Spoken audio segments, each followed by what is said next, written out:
I had driven through countless towns, villages, and tiny settlements in my life, but nothing prepared me for Maplewood. I had never planned to stop there, it was an accident, really.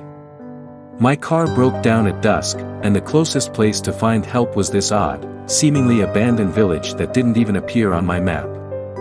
I was running low on options, so I decided to venture in. The first thing that struck me about Maplewood was its silence. No rustling of leaves, no birds, and certainly no voices. Only the faint sound of my own breathing and the crunch of gravel under my shoes. The village looked like something out of a photograph from a century ago. Wooden houses with peeling paint, narrow cobblestone pathways, and dark windows that seemed to watch me as I walked. I couldn't shake the feeling that I was being observed, but there wasn't a soul in sight till I finally spotted an old sign hanging lopsidedly from a post that read, "The Hallows Inn." It looked as if it hadn't seen visitors in years, but the lights were on, so I took it as a sign and entered. Inside, the inn was dimly lit, furnished with worn-out, dark wood furniture. An elderly woman sat behind the reception desk, her eyes half closed, and she didn't seem to notice me at first. Her skin was pale and wrinkled, her hands bony and veined. "Hello," I called softly, her head jerked up. She blinked, almost in surprise, as if she hadn't seen another person in years. "Ah, yes, hello," she murmured, her voice almost a whisper. She didn't ask my name or how long I planned to stay. She simply handed me a small brass key. The room number etched onto the key was faded, and her hand lingered just a bit too long on mine as I took it that I made my way up the narrow, creaky stairs to my room. When I opened the door, it looked like any other room in an old inn: plain bed, faded wallpaper, a single wooden chair by the window. I shrugged off the strangeness and settled in, deciding I'd leave at first light. That's when I heard it. A faint scraping noise coming from inside the wall next to the bed. I froze, straining my ears to confirm if it was just my imagination. But the scratching continued, growing louder, more insistent, like someone, or something, was trapped in the walls and desperately trying to claw its way out. I pressed my ear against the wall, listening, but then the noise stopped. I exhaled, shaking my head at my own paranoia. But that night, as I drifted into an uneasy sleep, I swore I could feel a presence lingering in the room, like someone was watching me from the shadows. The next morning, I went downstairs to ask about a mechanic. The woman at the front desk was gone, and in her place was an older man with a hunched back and sharp, unsettling eyes. I asked him about a car repair shop nearby. He laughed, a dry, unsettling sound. "No one here drives, son. No one ever leaves." I forced a polite smile, deciding not to press the matter. As I stepped outside, the feeling of being watched returned, stronger than before. The villagers were now out on the streets, but they barely looked at me. Their clothes were old-fashioned, their expressions blank and hollow. I tried to catch their eyes, but they all avoided my gaze, shuffling down the cobblestone streets in silence. One elderly man with an oddly twisted neck gave me a smile, a strange, twisted smile that didn't reach his eyes. I shivered and looked away, only to see a child in the distance, peeking at me from behind a door.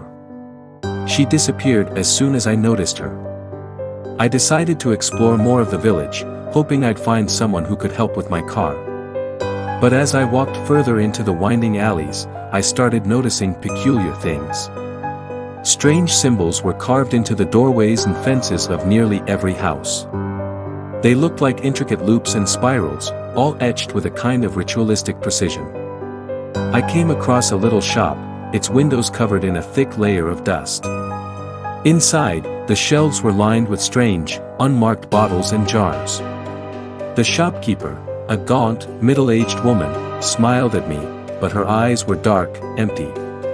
She simply watched as I browsed the shelves. I couldn't help but feel like she was waiting for me to do something, though I couldn't imagine what. Just as I was about to leave, she whispered, "The outsiders never stay." Her words sent a chill down my spine. I asked her what she meant, but she only gave me that hollow smile again, and I quickly exited. That night, I lay in bed, unable to sleep. The scratching sound had returned, this time louder, as if whatever was in the wall was closer, more desperate. I couldn't bring myself to knock or even touch the wall. I kept the lights on, the brass key clutched in my hand. At some point, the scratching stopped, replaced by an eerie, almost rhythmic tapping that seemed to come from every direction. At dawn, I finally managed to drift off, but not before I heard the faint sound of whispering voices. They were too soft to understand, but the tone was unmistakably sinister. It was like a chant, something old and unholy. The next day, I decided I'd had enough. I didn't care if I had to walk, I needed to get out of Maplewood. But as I packed my things, I noticed the inn's key in my hand. The number on it, room 13, was clearer now, the faded brass suddenly gleaming. When I looked closer, I saw tiny scratches on the key, almost like claw marks. I hurried downstairs, hoping to leave without attracting any attention. But the innkeeper and several villagers were waiting in the lobby. Their faces were blank, but their eyes glinted with an unnatural light. "Leaving so soon?" the innkeeper asked, his tone oddly disappointed. I tried to explain that I had to go, but he shook his head. "No one leaves, not once they've stayed in room 13. A wave of terror washed over me. The villagers closed in, their expressions unchanging.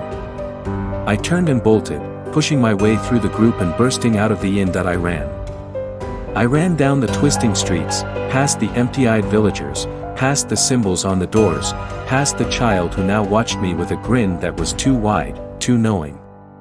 I ran until I reached the edge of Maplewood, but the road that should have led out was gone, replaced by a wall of trees and fog so thick I couldn't see through it. I was trapped. As I turned back toward the village, I saw them, the villagers, standing just behind the fog. They all wore that same blank expression, but this time, they were whispering. Their lips moved in sync, chanting something ancient, something that echoed in my mind with a deep, unnatural resonance. The innkeeper stepped forward, holding the brass key out to me, his hand outstretched. "Room 13 awaits," he said softly. It dawned on me then, room 13 was not just a room. It was a binding, a mark. I had taken the key, and now I belonged to Maplewood. With every step I took back toward the inn, their whispering grew louder, echoing in my head like a spell I couldn't resist. As I took the key from his hand, I felt a cold weight settle over me, and I knew I would never leave Maplewood. I was theirs now, just like all the others before me, and as I turned, I caught my own reflection in a broken window. My eyes were already hollow, just like theirs.